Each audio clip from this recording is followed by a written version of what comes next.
இன்னைக்கு திவ்யா பேசுறாங்க சாண்ட்ராவை பத்தி. கார் விஷயம்ல நடந்தது உண்மையாவே அது டிராமாவா இருக்குமா? அது உண்மையாவே இருந்தாலும் என்னால சாண்ட்ராவை நம்ப முடியல. இது போதும். இப்ப என்ன பண்ணுவீங்க பிரஜன்? போஸ்ட் ஒரு நாள் வந்து பார்வதி சொன்னாரு, உங்ககிட்ட பேசுறதுனாலலாம் பார்வதி நான் இதுன்னு நினச்சிக்காதீங்க, பயங்கரமா ட்விஸ்ட் பண்ணி விடுவாங்க, ஒரு கலகம்னே வச்சுக்கலாமே அப்படின்னாரு. அப்போ அன்னைக்கு பார்வதியை வந்து ஹோஸ்ட் சொன்னது கலகம்னா அப்ப இதுக்கு பேர் என்ன? சாண்ட்ராவை அப்ப நம்ம கலக மூட்டின்னு சொல்லலாமா?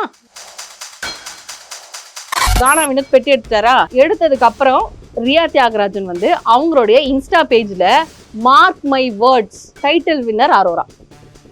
எப்படி? அவங்க ஜெயிலுக்கு போனதும் பார்வதி கிட்ட இவங்க தான் சொல்றாங்க. ஆனா என்ன பண்ணிட்டாங்க, இப்ப அந்த இடத்துல பார்வதி இல்லைன்றதுனால பார்வதி என்கிட்ட கேட்டாங்க, அதனாலதான் நான் சொன்னேன். ஏன்னா பாப்பாவா நீ? நான் கேக்குறேன், பாப்பாவா நீ? பல மாஃபியாவே அவங்கதான் அப்படி சொல்லலாம். அந்த அளவுக்கு ஒரு பிரெயின் வந்து யாருக்குமே கிடையாது இந்த வீட்டுல. அது எந்த அளவுக்கு அப்படின்னா வந்து கானா வினோத் அவர்களை வந்து பிரெயின் வாஷ் செய்யப்பட்டு இன்னைக்கு கேஷ் பாக்ஸ் அவர் எடுத்திருக்காருன்னா அதுக்கு முக்கிய காரணம் அவங்கதான். இன்னைக்கு நம்ம யார்கிட்ட பேச போறோம்னா பிரியா ரஞ்சித் அவங்க கிட்ட தான். பிக் பாஸை பத்தின உள்ள நடக்கிற நிறைய விஷயங்கள் உங்களுக்கு பிடிச்ச மாதிரியும் இருக்கலாம், பிடிக்காத மாதிரியும் இருக்கலாம். அதை பத்தி தெளிவா கேட்டு தெரிஞ்சுக்கலாம் வாங்க. வணக்கம். வணக்கம். ஒரே கலவர பூமின்னு தான் சொல்லணும். ஏன்னா வந்து என்னைக்குடா ரெட் கார்டு எப்ப கொடுப்பாங்க, ரெட் கார்டு ரெட் கார்டு கொடுத்ததுக்கு அப்புறம் பார்த்தா ரெட் கார்டு ஏன்டா கொடுத்தீங்க அப்படின்றாங்க. இப்ப என்னன்னா எதுக்கு ரெட் கார்டு கொடுத்தீங்க அப்படின்னு சொல்லிட்டு ஒரு பக்கம் பேச்சு போயிட்டு இருந்தாலும் உள்ளக்க பார்த்தா எல்லாம் பிளாஸ்ட் அப்படிங்கிற மாதிரி பூமாய் வெடிக்கிறாங்க எல்லாரும். உள்ள வந்த ஃபர்ஸ்ட் வந்த வியனாவாக இருக்கட்டும், இப்போ வரைக்கும் வந்துட்டு இந்த கடுகை போட்டா எப்படி டப்பட்டு வெடிக்க அந்த மாதிரி வெடிச்சிட்டு இருக்காங்க. இந்த சைடு பார்த்தா வந்துட்டு ரம்யா ஒரு பக்கம். ஸோ ஏன் வாயால சொன்னா நல்லா இருக்காதுங்க. 24/7 பாக்குறவங்க நீங்க தான் சொல்லுங்க, உள்ள என்ன நடக்குது? என்ன அப்படின்னா வந்து ஆக்சுவலா எல்லாருக்குமே உள்ள வந்து செலிப்ரேஷன் பண்ணணுன்றதுக்காக தான் உள்ள அனுப்பப்பட்டிருக்காங்க. ஆனா அவங்கள அறியாமலே இந்த ஒரு நபர்னால தானே நம்ம நாமினேட் செய்யப்பட்டு வெளியில போனோம். இந்த ஒரு நபர்னால தானே நம்ம வந்து வேற ஒரு இன்ஃப்ளூயன்ஸ் ஆகி வேற ஒரு ரூட்ல போனோம். அப்படிங்கிற அந்த கோவத்தை வந்து காமிக்க வேண்டிய ஒரு இடம் இதுதான். ஏன்னா இந்த இடத்துல தான் அவங்க அசிங்கப்பட்டு அவமானப்பட்டு வெளியில போனது. நாமினேட் இவங்களால செய்யப்பட்டு போனது. அப்போ இந்த இடத்துல அதை கிளியர் பண்ணி ஆகணும். வெளியில போயிட்டு நீ அடிச்சுக்கிட்டு சண்டை போட்டுக்கிட்டு நீ பேசாம தான் இருக்க போற. ஆனா நீ யாருன்றதை இங்க நான் எக்ஸ்போஸ் பண்ணணும்ல. இது எனக்கு கொடுக்கப்பட்டிருக்க லாஸ்ட் சான்ஸ். நான் எக்ஸ் கண்டஸ்டன்ட்டா வந்திருக்கேன்.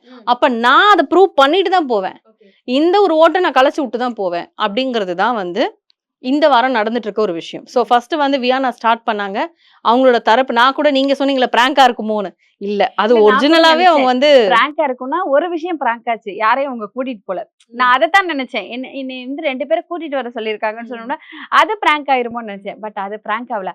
ஆனா இன்னொரு விஷயம் என்னன்னா வந்துட்டு எல்லாரும் உட்கார்ந்து பேசிட்டு இருக்காங்க. அப்ப வந்துட்டு அரோரா உட்காந்துருக்காங்க. அப்ப வியனா சொல்றாங்க, எங்க அம்மாவுக்கு வந்து பார்வதியை தான் பிடிக்கும் அப்படின்னு சொல்லும்போது எனக்கு ஏதோ ஒரு விஷயம் பிடிச்சி தள்ளி விட்டுறதுனால பிடிக்குமா அப்படிங்கிற மாதிரி ஒரு நக்கல் சிரிப்பு சிரிச்சாங்க. ஸோ எல்லா இடத்துலையும் வந்து வியானா வந்துட்டு கேட்க வேண்டிய கேள்வியை கேட்டுட்டு தான் இருக்காங்க. இதுல குறிப்பா என்ன கேட்கணும்னா வந்துட்டு எல்லாரும் இப்போ சாண்ட்ராவை வந்து அட்டாக் பண்றாங்க. மறைமுகமாலாம் இல்லைங்க, நேரடியாவே சாண்ட்ராவை அட்டாக் பண்றாங்க. ரம்யாலாம் நீ என்ன பாம்புனா நான் என்ன அனகொண்டாவா, எப்படி நீ என்ன பாம்புன்னு சொல்லலாம், விஷங்கிற அப்படிங்கிற மாதிரியான ஒரு பெரிய தகராறு எல்லாமே போயிட்டு இருக்கு. விக்ரம் ஒரு பக்கம் ரோஸ்ட் பண்றாங்க. இந்த ரோஸ்ட் வந்து இல்ல பேசும்போது எனக்கு என்ன சொல்லு எப்படி கேக்குறது முகத்துல ஒரு ஒளி வட்டத்தை நான் பாக்குறேன் சொல்றேன். என்ன அப்படின்னா முன்னாடி நம்ம செஞ்சதுக்கு தான் இப்ப அனுபவிப்போன்ற ஒரு பழமொழி இருக்கு இல்லையா? கர்மா இஸ் அ பூமராங் இப்ப சொல்லிட்டு இருக்காங்க. சோ இந்த 90 நாள் நீ ஒருத்தவங்களை வச்சு ஆட்டம் ஆடினல்ல, அந்த ஆட்டம் தான் உனக்கு இப்ப ரிவர்ஸ்ல அடிக்குது. நீ வேணா அது எனக்கு அடிக்கலையே, எனக்கு வலிக்கலையே நீ சொல்லலாம். ஆனா உனக்கு வலிக்குது. நான் அழுவலையேன்னு சொல்லலாம். ஆனா நீ அழுவுற. அவ்வளவு தூரத்துக்கு குத்துறாங்க, அட்டி நொறுக்கி எடுக்கிறாங்க. அப்பெல்லாம் எங்க ஒரு பதப்படப்பு, பேனிக் அட்டாக் அதெல்லாம் வரல. அந்த பொண்ணு ஒத்தாலாம் நின்னு கலாய்க்கும் போது பாரு பாரு பாரு பாரு நீங்கள நாங்க பாத்துட்டு தான் இருக்கோம். இப்ப நாங்க பாக்குறோம்டா, நாங்க பாக்குறோம் யார் என்ன பண்றாங்கன்னு இப்ப நாங்க பாக்குறோம். அதுதான் சொல்றேன். இப்ப சாண்ட்ராவும் விக்ரமும் மட்டும் தான் அதிகபட்சமா தாக்கப்படுறாங்க வரவங்களால. அப்படி பார்க்கும்போது கிளியரா நம்மளுக்கு தெரியுது இவங்க 2 பேரும் ரொம்ப மாஸ்டர் மைண்டோட செம்ம பிளானோட உள்ள வந்து பயங்கரமா பண்ணிருக்காங்க அப்படிங்கறது. விக்ரம் கூட விட்டுறலாங்க, அவர் ஏதோ ஒரு அளவுக்காவது நல்லவரா தெரிஞ்சுட்டு போனாரு. வரலையா? ஐயோ அவங்க வந்து எப்படின்னா மண்புழு மண்ணுக்குள்ள போகும்ல, அந்த மாதிரி உள்ள போய் கப்ப தூக்கலான்ற அதான் பிளான்ல விஜய் இருக்காங்க. சார் சொன்னாங்களே, என்ன சொன்னாருன்னா, என்ன சொன்னாரு? Very brilliant. ஒரு விஷயத்த ரொம்ப தெளிவா பேசுறீங்க. உங்களுக்கு ஒரு விஷயத்த எப்படி பண்ணணும், எப்படி பேசணும், என்ன மாதிரியா அத விளக்கி சொல்லணும் அப்படிங்கிற விஷயம்லாம் தெரியுது. ஆஹா, குட் அப்படின்னு சொன்னாரு. ஆஹா. ஸோ அவ்ளோ பிரில்லியன்ட்டா வந்துட்டு நெறைய விஷயங்கள் மூவ் பண்ணிட்டு இருக்காங்க. நீங்க சொன்னீங்க, அவங்களுக்கு அப்ப மாஸ்டர் மைண்ட் இல்லையா? அவங்களுக்கு அததான் சொல்றேனே, இவங்களுக்கெல்லாம் அந்த மாஃபியாவே அவங்க தான் அப்படி சொல்லலாம். புரியுதா? அந்த அளவுக்கு ஒரு பிரெயின் வந்து யாருக்குமே கிடையாது இந்த வீட்ல. அந்த மாரி ஒரு பிரெயின் அது வந்து. உண்மைதான். எஸ். அது எந்த அளவுக்கு அப்டின்னா வந்து, கானா வினோத் அவர்களை வந்து பிரெயின் வாஷ் செய்யப்பட்டு, இன்னைக்கு கேஷ் பாக்ஸ் அவர் எடுத்திருக்காருன்னா, அதுக்கு முக்கிய காரணம் அவங்க தான். இல்ல நிஜமாவே அறுவடை தான் பண்ணாங்களா? ஆமாங்க. என்ன சொன்னாங்க? எனக்கு ஏங்க பார்க்கல நான். நெறைய பேர் என்கிட்ட கேட்கறாங்க, "ஏன் கானா வினோத்துக்கு அறிவு இல்லையா?" அவரு தெளிவா சொல்றாரு, "நாளைக்கு ஒரு ஃபுல் டாஸ்க் இருக்கு. ஒரு நாள் ஃபுல்லா டாஸ்க் இருக்கு. அதுக்கப்புறம் தான் வந்து எடுக்கிற மைண்டா இருந்தாலும், எல்லாரும் ட்ரை பண்ணுவாங்கன்னா." இல்ல, இல்ல. அது திடீர்னு அதுக்குள்ள யாருன்னா எடுத்துட்டாங்கன்னா, நைட்டோட நைட்டா தூக்கிட்டாங்கன்னா, அவரு வந்து எப்ப வேணாலும் எடுக்கலாம்னு சொல்லிட்டாரு. பெட்டி எடுத்துட்டு பேர சொல்லுங்கன்னு சொல்ட்டாரு. ஒரு பிரெயின் வாஷ் எப்படி இருக்கும்னா, அவர் வந்து ரொம்ப மிடில் கிளாஸ்ல இருக்காரு. அவர் வீடு எப்படி இருக்குன்ற முதற்கொண்டு நம்ம வந்து YouTubeலலாம் பார்த்துட்டு தான் இருக்கோம். அப்போ அந்த மனுஷனுக்கு என்ன தோணும்? நம்ம பிள்ளைங்களுக்கு இந்த காசும் கிடைக்காம போயிருச்சுனா என்ன பண்றது? நம்மள சம்பள காசு கூட சேர்த்து ஒரு 18,00,000 கிடைக்குதுன்றது ஒரு பெரிய விஷயம். ஆனா அவருக்கு தெரியல, அவரு டைட்டில் வின்னர் அப்படிங்கிறது. பாக்யா வந்து சொல்லிட்டு போயிருக்காங்க போல. ஆனா, ரொம்ப அத நம்பக்கூடிய வகையில அவங்க சொல்லல. அவங்க வந்து போனதுக்கு அப்புறமா ஒரு கன்ஃப்யூஸ்ட்ல தான் இருந்தாரு. என் பொண்டாட்டி வந்தா சரியாவே எதுவும் சொல்லாம போயிட்டான்ற மாரி தான் சொல்லிட்டு இருந்தாரு அவரு. இவரோட கமருதீன் அவங்க ஃப்ரெண்ட் வந்து பேசும்போது. இப்ப அந்த அளவுக்கு அவர் வந்து கன்ஃப்யூஸ்டா இருக்கும்போது, இன்னைக்கு காலையிலேருந்து வேற இந்த வாட்டர் மெலன் ஏன் தான் உள்ள அனுப்பிச்சாங்களோ சீக்கிரமா தெரியல. அவரு ஒரு பக்கம் வந்து அவர பயங்கரமா போட்டு அடி அடின்னு அடிச்சு, 2 பேரும் மாத்தி மாத்தி சண்டை போட்டு, இப்ப கடைசியில வந்து இவ்ளோ பிரஷர்னால தான் அவர் போய் எடுக்குறாரு அப்படிங்கிறது நம்மளுக்கு தெரியுது. அது இன்னைக்கு நைட் இல்ல வந்து ஆக்சுவலா லைவ்ல வரும். பிரவீன் உள்ள வரும்போதே வந்துட்டு ஒரு மாதிரி கலாய்க்கிற மூடு. கன்ஃப்யூஷன் ஆயிட்டாருன்னு தான் நெனைக்கிறேன் வினோத் ப்ரோ. ஏன்னா வந்துட்டு அதுக்கு முன்னாடி இருந்த ஒரு கான்ஃபிடென்ட் லெவல் வந்துட்டு பிரவீன் உள்ள வரும்போது அவங்களுக்கு கான்ஃபிடென்ட் இல்லாத மாதிரி ஆயிடுச்சு. ஸோ அதுக்கப்புறம் சில வாக்குவாதங்கள் வந்தது. சில விஷயங்கள் அவர் ஓப்பன் அப் பண்ணும்போது, அந்த ஓப்பன் அப் பண்ண விடாம தடுத்த மாதிரி எனக்கு தெரிஞ்சது. உங்களுக்கு எப்படின்னு தெரியல. எனக்கு வந்து பிரவீன் தடுத்த மாரி தெரிஞ்சது. ஸோ மனக்குழப்பத்துல இருக்கிற ஒரு ஆள்கிட்ட போயிட்டு மறுபடியும் நம்ம ட்ரிகர் பண்ணா என்ன பண்ணுவான்? "எப்பா சாமி அப்பா! என்னால முடியல போயிருவேன்." இப்போ வினோத்துக்கு ஒரு கால்குலேஷன் இருக்கும். ஆ வீக்லி வீக்லி வந்து விக்கல்ஸ் வந்து திட்டு வாங்க மாட்றாரு. அரோரா வந்து நல்ல பேசுறீங்கன்ற ஒரு பேர் எடுத்துட்டா. சாண்ட்ராக்கு கார்லருந்து தள்ளி விட்டதுனால அவங்களுக்கு ஒரு இது வந்துச்சு. சபரி ஆல்வேஸ் குட் புக்ஸ்ல இருக்கான். அப்ப நம்ம இந்த மாரி இருக்கோன்ற ஒரு மைண்ட் செட் இருக்கு அவருக்கு. இல்ல ஆல்ரெடி மைண்ட் செட் அவருக்கு வந்து இருக்கா? இருக்கு. இல்ல யாராவது கொண்டு வந்துட்டாங்களா? இல்ல, இல்ல. அவரு பார்க்குறாரு இல்லையா? இது இப்ப நான் சொன்ன விஷயங்கள் எல்லாமே அவர் நோட் பண்ணியிருப்பாரு. ம். நம்ம சொல்ற விஷயங்கள் எல்லாமே அவர் நோட் பண்ணியிருப்பார். அப்ப வந்து ஒருத்தவங்க வந்து இன்ஃப்ளூயன்ஸ் பண்ணி சொல்றாங்கன்னா, அத கேட்க தான் செய்வாங்க. ஏன்னா, ஆல்ரெடி நான் சொல்லியிருக்கேன், அவரு ஒரு சுயநலவாதி 1, குழப்பவாதி. பயங்கரமா கன்ஃப்யூஸ்ட் ஆயிடுவாரு. இங்க போயிட்டு நீங்க ஒரு விஷயத்த சொல்றீங்கன்னு வச்சுக்கோங்க, அந்த டீம் சொல்றாங்கன்னு வச்சுக்கோங்களேன். ஸோ இந்த டீம் கிட்ட போயிட்டு பேசிட்டு வர்றாருன்னா, அவங்க ஒரு விஷயம் சொல்லுவாங்க. "பாரு இப்படிலாம் பண்ணியிருக்கா, அதனால தான்" அப்படின்னு. அப்ப வந்து நேரா வந்து அங்க கேட்பாரு. "பாரு பாரு நீ இப்படிலாம் பண்ணியிருக்கிய, அதனால தான்." அவங்க அதுக்கு முன்னால என்ன பேசுனாங்கன்னு உனக்கு தெரியுமா? நீங்க என்ன பேசுனீங்க அதுக்கு முன்னால? அப்படி மாறி மாறி போவாரு அவரு. அவருக்கு ஒரு கில்டி அவருக்கு ஒரு கான்ஷியஸ் இத கில்ட்டியா ஒரு ஃபீல் பண்ண ஸ்டேட்மெண்ட்டா வச்சுட்டாங்க. இருக்க மாட்டாரு அவரு. Okay, okay. So double minded அவரு. அதனால இன்ஃப்ளூயன்ஸ் பண்றதுக்கு ஈஸியா அவர் மைண்ட் வந்து யூஸ் பண்ணிப்பாங்க எல்லாரும். அப்படி இன்ஃப்ளூயன்ஸ் செய்யப்பட்டு தான் வந்து ஏன் நான் இந்த இந்த இன்ஃப்ளூயன்ஸ ஏன் மத்தவங்க கிட்ட அரோரா காட்டல? இது தப்பு தானங்க. சபரிநாதன் கிட்ட போயிட்டு, "நீ நெறைய பேர படிக்க வைக்கிற.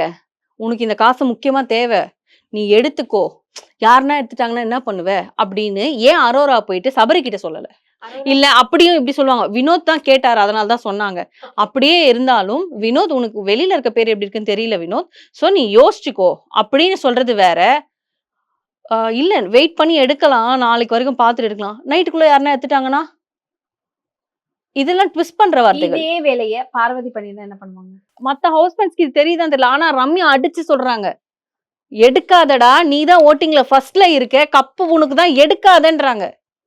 அரோரா எதிர்க்கவே தான் சொல்றாங்க. அவங்க சொல்லி முடிச்சதும். அவங்க போனதுக்கு அப்புறமா கூட, இவர நல்லா பிரெயின் வாஷ் பண்றா." ஏன்னா அவரு பின்னாடியே போயிட்டாரு அவங்க கூட. இவ வந்து நல்லா பிரெயின் வாஷ் பண்றா அப்படின்னு. சோ இன்னைக்கு போஸ்டும் வந்துருச்சு. ஜியோ ஹாட்ஸ்டார் பேஜ்ல. என்ன பெட்டி post எடுத்துட்டாரு அப்படின்ற பெட்டி போஸ்ட் எடுத்துட்டாரு. வந்துச்சு. ஏன்னா இன்னைக்கு காலையில கூட நான் ப்ரோமோல பாக்குறேன் வினோத் அண்ணா இருக்காரு. ஆனா வினோத் அண்ணா இருக்காரு. ஏன்னா எல்லாரோட மனசுலயும் வந்துட்டு என்னன்னா வந்துட்டு வினோத் தான் டைட்டில் வின்னர் அப்படின்னு சொல்லிட்டு எல்லாருமே முடிவே பண்ணியாச்சு. அந்த பணத்தை கூட அவர் வந்துட்டு அவர் குடும்பத்துக்காக தான் எடுத்திருக்கணும் அப்படிங்கிற அதுதான் மாதிரி நான் நான் சொல்றேன். அந்த நினைக்கிறேன். 18 அந்த லட்சமும் வீக்னஸ நீங்க எதுக்கு யூஸ் பண்றீங்க? அந்த வீக்னஸ ஒரு மனிதனை இப்படி நோண்டுனா அவருக்கு ப்ராப்ளம் இருக்கு, அவருக்கு பணத்தேவை இருக்கு, நோண்டுனா எடுத்துட்டு போயிருவாரு அப்படின்னு நோண்டி அவரை எடுத்துட்டு இவங்க வெளியே போய் வைக்கிறதுல என்ன பார்வதிய கிடைக்க போகுது? பார்வதி எல்லாம் வந்து பீடைன்னு சொல்றாங்கல்ல. பார்வதி ஒரு சரி, பீடை. பார்வதி வீட்டுக்குள்ள இல்லாத போது எனக்கு வந்து தலைவலி என்னை விட்டு போயிருச்சு 2 நாளைக்கு முன்னாடியே. ஒரு ஆள் கேலண்டர்ல உள்ள இருந்து சனிக்கிழமையே தூக்கிட்டாங்க. தூக்கிட்டாங்க. ஏன் உள்ள வந்துட்டு பேசுறாங்க? என்னோட கேள்வி அதுதான். எதுக்கு நீ அந்த இடத்துல ஆள் இல்ல, எதுக்கு பேசுற? அப்பவும் நீ அவங்கள வச்சு தானே பேசுற. அப்ப அந்த வேற ஆள் இல்லையே உனக்கு பேசுறதுக்கு. டிஆர்பிக்காக மிச்சர் தின்னு பேசி உட்காந்துக்கிற. நீங்க சொல்ற மாதிரி பேச சொல்லிருப்பாங்களா? அவங்க பேச சொல்லுவாங்களான்னு தெரியல. ஆனா ஒரு வகையில நம்ம பேசிட்டு இருக்கோம். அது வந்து கண்டிப்பா சேனல் கேட்டுச்சா என்னன்னு தெரியல. சாண்ட்ரா ஒரு பக்கம் வந்து எக்ஸ்போஸ் பண்ணிக்கிட்டே இருக்காங்க. செம்மையா பண்றாங்க. ஒரு ப்ரமோலயும் பண்றாங்க. லைவ்ல பண்றாங்க. நல்லா தெரியுது. ஏன் சொல்றேன்னா, அன்னைக்கு வியானா வந்து பேசுனாங்க.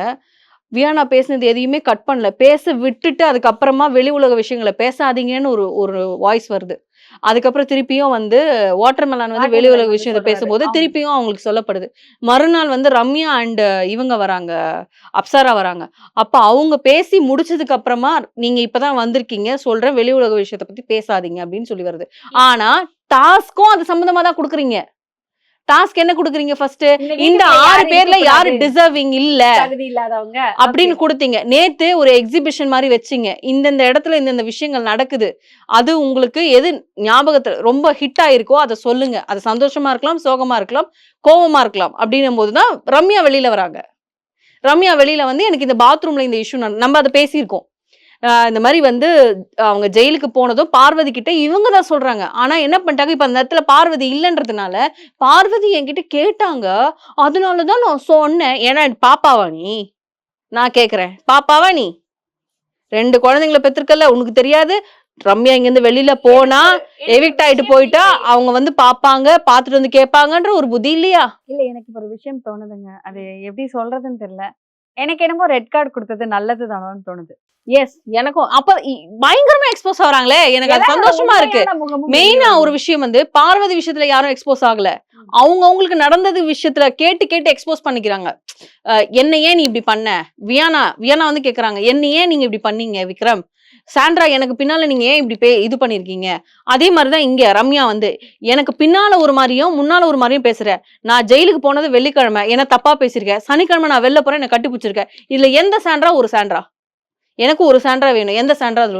உன் கூட நல்லா பேசுறேன்றதுனால என்ன கட்டி பிடிச்சு அழுதது உண்மையா இல்ல வந்துட்டு என்னைய பத்தி பேசுனது உண்மையா? நடிக்கிறியா? அதுக்கு அவங்க சொல்றாங்க, எனக்கு வந்து நான் உன் கூட பேசினேன் அப்படின்றதுனால நான் உன்னை பத்தி பின்னால பேசக்கூடாதுன்னு இல்ல. புரியுதா? ஐயோ, ஹோஸ்ட் ஒரு நாள் வந்து பார்வதியை சொன்னாரு, உங்ககிட்ட பேசுறதுனாலலாம் பார்வதி நான் இதுன்னு நினைச்சுக்காதீங்க, பயங்கரமா ட்விஸ்ட் பண்ணி விடுவாங்க, ஒரு கலகம்னே வச்சுக்கலாமே அப்படின்னாரு. அப்போ அன்னைக்கு பார்வதிய வந்து ஹோஸ்ட் சொன்னது கலகம்னா அப்ப இதுக்கு பேர் என்ன? சாண்ட்ராவை அப்ப நம்ம கலக மூட்டின்னு சொல்லலாமா? இப்ப அததான் வந்து ரம்யா எக்ஸ்போஸ் பண்றாங்க. விக்ரம் மூஞ்சிலையும் கனி மூஞ்சிலையும் வெளியே போய் முழிக்கவே கூடாதுன்னு சொன்ன நீங்க எப்படி சொல்றதுன்னா எவ்வளவு பேர் வந்துட்டு பேஜ்ல வந்துட்டு இது ஓபனா சொன்னாங்களேங்க. பார்வதி ஓபனா சொன்னாங்களே, யாருமே கேட்கலையே. விக்ரம பத்தி சொன்னாங்க, கேட்கல. இன்னைக்கு திவ்யா பேசுறாங்க. செகண்ட் ப்ரோமோ பாத்துருந்தீங்கன்னா தெரியும், திவ்யா பேசுறாங்க சாண்ட்ரா பத்தி. கார் இஷ்யூ தப்பு, கார் இஷ்யூ கூட ரெட் கார்டு கொடுத்தது தப்புன்றத அவங்க மென்ஷன் பண்ணல. கார் இஷ்யூல நடந்தது உண்மையாவே அது டிராமாவா இருக்குமா? அது உண்மையாவே இருந்தாலும் என்னால சாண்ட்ராவை நம்ப முடியல. இது போதும். இப்ப என்ன பண்ணுவீங்க பிரஜன்? இப்ப என்ன பண்ணுவீங்க? வெளியில பயங்கரமா இன்டர்வியூ எல்லாம் கொடுத்துட்டு இருக்காரு. அவர் வந்து அந்த ஒரு பெயர், அத எனக்கு என்ன சொல்றதுக்கு பயம், ஸ்கேம்ட்ரான்னு பேர் வச்சு எல்லாரும் வந்து டாக் பண்றாங்களாம். அவர் பேசின அந்த வீடியோ கீழே அவரை டாக் பண்ணி எத்தனை ஸ்கேம்ட்ரா வந்தது தெரியுமா? எத்தனை பேர் கேஸ் போடுவீங்க? எத்தனை ஆயிரம் பேர் கேஸ் போடுவீங்க? எத்தனை லட்சம் பேர் கேஸ் போடுவீங்க? வந்து நான் எடுத்து வச்சிருக்கேன். எல்லாரும் மேலயும் கேஸ் போடுங்க. ஒருவேளை உங்க மேல என் மேல கூட போட வாய்ப்புகள் இருக்கு. நம்ம ஒரு இடத்துலயே ஸ்கேம்ட்ரான்றத சொல்ல. ஆனா நான் இப்ப சொல்றேன், ஸ்கேம்ட்ரா அவங்க ஸ்கேம்ட்ரா தான். ஏன்னா அவங்க பேர் ஸ்கேம்ட்ரா தான். எங்க தலைவிக்கு தான் அது முதல் பெருமை போய் சேரும். அந்த பேர் வைத்தது என் தலைவி. கமலதீன் கேட்டாரு, என்ன பேர் வச்சு? ஸ்கேம்ட்ரான்னு வச்சுல அப்படி சொல்லி கரெக்டா பொருந்துச்சு அப்படின்னு. ஏய் இருடா வாய மூடுடா அப்படின்னு சொல்லி பார்வதி ஒரு ஆக்ஷன் கொடுத்திருப்பாங்க. இன்னொரு விஷயம் என்ன வருத்தமா இருக்குன்னா, வினோத் அண்ணா வந்துட்டு அந்த காசை எடுத்துட்டு போனது ஏத்துக்கவே முடியல. எல்லாரும் என்ன எதிர்பார்த்துட்டு இருந்தோம்னா, வினோத் தான் டைட்டில் வின்னர், அவர்தான் சொல்லிட்டு நம்ம அந்த இடத்துல கொண்டு போய் வச்சாச்சு. என்னப்பா டைட்டில் வின்னர் நினைக்கிற எல்லாருமே அதான் வந்து பெட்டி Big Boss எடுக்க வீட்டை விட்டு வச்சுட்டாங்களே. வெளியே போயிரு. ஒண்ணு ரெட் கார்டை கொடுத்து அனுப்பிச்சு விட்டுறீங்க, இன்னொன்னு எப்படியோ பெட்டி எடுக்க வச்சிடுறீங்க. சோ எல்லா மக்களிடம் வருத ஒரே கேள்வி, எந்த விஷயத்தின் அடிப்படையில் அந்த டைட்டில் கொடுக்க போறாங்க? 50 நாள் சும்மா இருந்துட்டு 6வது வாரத்துக்கு அப்புறமா 7வது வாரத்துக்கு அப்புறமா வந்து வாயை திறந்து பேசி அதுல யாரு குறைன்னு ஊர்கேள்வி மாதிரி கண்டுபிடிச்சு அதை சனிக்கிழமை ஆனா பாயிண்ட் பண்ணி சொல்லி பேர் வாங்கின அதாவது டிக்கெட் டு ஃபினாலே 2 டாஸ்க்ல லீடிங்ல போய் சபரி விட்டதுனால ஜெயிச்ச, அப்புறம் வந்து முன்கூட்டையே அவங்க ஃப்ரெண்டால டைட்டில் வில்லன் பேர் வாங்கின அரோரா சிங்க்லர். யார் சொன்னா? ஐயோ உங்களுக்கு தெரியாதா அது? என்னாச்சு? அவங்க ஃப்ரெண்ட் நேத்தே போட்டாங்கங்க. எதுல போட்டிருந்தாங்க? அவங்க ஐடில, அவங்களுடைய இதுல ட்விட்டர்லயும் போட்டிருந்தாங்க, இன்ஸ்டால. ஆமா டைட்டில் வின்னர் போட்டாங்க. எஸ். அதாவது அப்புறம் எதுக்கு இல்ல program இப்போ நடத்திக்கிட்டு? இல்ல எதுக்கு ப்ரோகிராம் நடத்தி எல்லாத்தையும் வெளிய அனுப்பி? இருங்க முழுசா சொல்லிடுறேன். ஆக்சுவலா போன வாரம் வெள்ளிக்கிழமை கார் டாஸ்க்னு ஒண்ணு நடக்குது கரெக்டா? புதன்கிழமை நைட்டே ரியா தியாகராஜன் வந்து அவங்களுடைய இன்ஸ்டா பேஜ்ல டிடிஎஃப் வின்னர் அரோரா சிங்க்லர்னு போடுறாங்க. கேட்டுக்கோங்க. அடுத்த 1 ஹவர்ல அதை காணோம். ஏன் காணோம்? புதன்கிழமை நைட்டு போட்டதே காணோம். டெலீட் பண்ணிட்டாங்க. எஸ். அடுத்தது கானா வினோத் பெட்டி எடுத்துட்டாரா? பெட்டி எடுத்துட்டாரு. எடுத்ததுக்கு அப்புறம் கொஞ்ச நேரத்துல இந்த வருது, mark my words, Arora ticket to finale வாங்கின போட்டோ வச்சு டைட்டில் வின்னர் அரோரா. எப்படி? சரி, அது எப்படி உங்களுக்கு தெரியும்? நம்மளுக்கு தான் ஸ்பை இருக்குல்ல, ஐயோ ஆல் ரவுண்டர்ல. அக்கா ரியா வந்து ஸ்டோரி போட்டிருக்காங்க பாத்தீங்களா, அன்னைக்கு போட்ட மாதிரி இன்னைக்கும் போட்டிருக்காங்க பாத்தீங்களா அப்படின்னாங்க. தோ வரையிரு போன ஸ்கிரீன்ஷாட் எடுத்த 1/2 மணி நேரத்துக்குள்ள வீடியோ போட்டேன். நான் பேசி வீடியோ போட்டுட்டேன். 1/2 மணி நேரத்துக்குள்ள காணும், டெலிட். இப்ப நீ உன் ஃப்ரெண்டுக்காக கேன்வாஸ் பண்றனா தைரியமா வச்சிருக்க வேண்டியதானே? நீதான் பெறலாச்சே, நீதான் தைரியமா நாளாச்சே, வச்சிருக்க வேண்டியதானே. கேட்கும்போது எனக்கு என்ன தெரியுதுன்னா, ஏன்பா ப்ரோகிராம் நடத்தணும்? எல்லாருக்கும் சிரிப்பில்லத்தனமா இருக்கா இதெல்லாம்? மொத்தமா ரெட் கார்டு கொடுத்து வெளிய நான் என்ன சொல்றேன்னா, நீங்க டைட்டில் அவங்க குடுக்குறாங்க குடுக்கல எல்லாம் ஓகே, உன் ஃப்ரெண்டுக்காக நீ கேன்வாஸ் பண்ணி சரி ஓகே, உன்னுடைய மைண்ட்ல டைட்டில் வின்னர். இப்போ வினோதோட ஃபேன்ஸ் வினோத் தான் வின்னர் சொல்லுவாங்க, அந்த மாதிரி அரோராவோட ஃபேன்ஸ் அரோரா தான் வின்னர். ஏன் வச்சதை எடுத்த? அன்னைக்கோ இதே தப்பதான் பண்ண, வச்சதை ஸ்கிரீன்ஷாட் வச்சிருக்கீங்களா? டிக்கெட் டு ஃபினாலே வின்னர்னு போட்டதும் இருக்கு, டைட்டில் வின்னர் போட்டதும் இருக்கு. அப்போ நம்ம என்ன சொல்றது, சேனல் இவங்க பேசி வச்சிருக்காங்க, இவங்க சேனல் மூலியமா உள்ள போய் இன்ட்டு கொடுத்துருக்காங்க, பெட்டி எடுக்காத, நீ வந்து டைட்டில் வின்னர் ஆக போற, பெட்டி எடுக்காதன்னு சொல்லிட்டு வந்திருக்காங்க. நம்ம சொல்லிக்கலாமா? ஏன் அதெல்லாம் காமிக்கல லைவ்ல? நாங்க லைவ்லயே எடிட்ல தூக்கிடுவோம். நாங்க என்ன ரா லைவா போடுறோம் உங்களுக்கு? லைவ்ரிலே கொஞ்சம் டிலே, அவ்வளவுதான். இன்னொரு இனிமேல் அட்டாக் மோட் தான் ஷைலு, அடி செம்ம அடி, அட்டாக் மோட் தான். இன்னொரு டவுட் என்னன்னா வந்துட்டு, நேத்து திவ்யா வந்துட்டு கேக்குறாங்க, என்ன பின்னாடி குத்தி என்ன பத்தி பேசின அந்த மேட்டர் யார் சொல்லிருப்பா? அது லைவ்ல வரல. நான் பார்த்தேனே லைவ்ல. உன்னை பத்தி என்ன சொல்லிருக்காங்க தெரியுமா? அதுவும் அவங்க வீட்டுக்கார் எப்படியே கொஞ்சம் பிட்டு பிட்டா வந்து உன்னை பத்தி என்ன சொல்லிருக்காங்க தெரியுமா திவ்யா? அதுவும் அவங்க வீட்டுக்கார் கூட. நான் சொல்ல மாட்டேன், நீ வெளில போய் பாரு. எப்படின்னா நீ வெளில போய் பாத்துக்கோ, நீயே காரி துப்புவ. ரம்யா சொல்றாங்க இத. இதுல நடுவுல வந்து ஏன் நான் வந்து கம்முனரி, நீ கம்முனரி, அவளுக்கு தெரியணும். ஓகே மேடம் வந்து ரம்யா வேற லெவல்ல. ஏன்னா இவங்க எல்லாரும் இப்ப கேம்ல கிடையாது, என்ன நாமினேட் பண்ண முடியாதே அப்படின்ற மாதிரிதான் இப்ப எல்லாம் பண்றாங்க. இதுக்கப்புறம் என்ன நடக்குது அப்படிங்கறத தொடர்ந்து பேசுவாங்க. நன்றி.